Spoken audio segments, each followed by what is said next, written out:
Before going any further, we should establish what the terms priority and urgency mean and how they differ.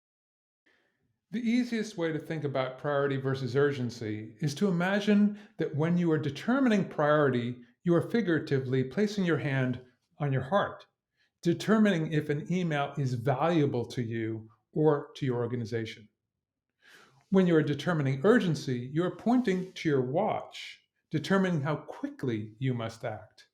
I'm sure that in your mind's eye, you can see that these concepts are very different.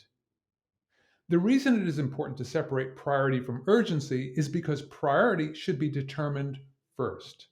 Imagine working diligently on an email for hours only to find out that there are several important mails that should have been completed last week. I guess many don't have to imagine that. That's why you're here. As you prioritize your mails, focus solely on importance or value. If it has no or little value, delete. If it has very high value, click on the red High Priority button. And if it is just something that needs to get done, click on the green Normal Priority button. When you are finished, your inbox should look more or less like this: 80% normal priority and 20% high priority.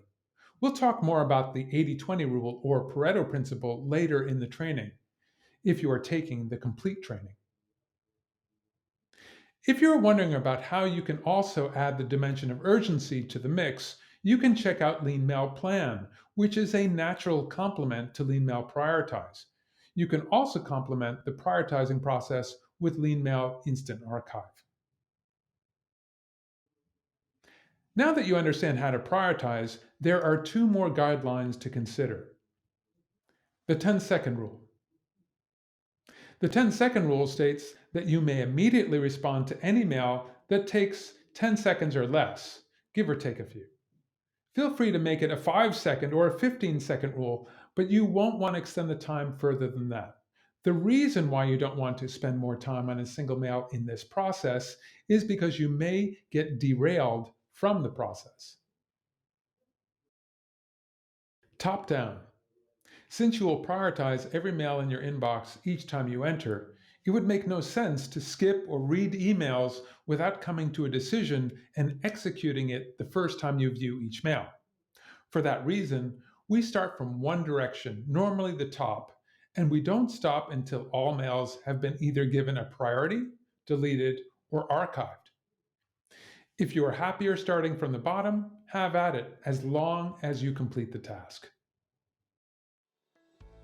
The LeanMail Prioritize method relies upon your integrity to uphold the systematic approach. If you follow it faithfully, it will reward you with the most efficient way of managing your email possible. If you cut corners, you will lose out on some of that efficiency.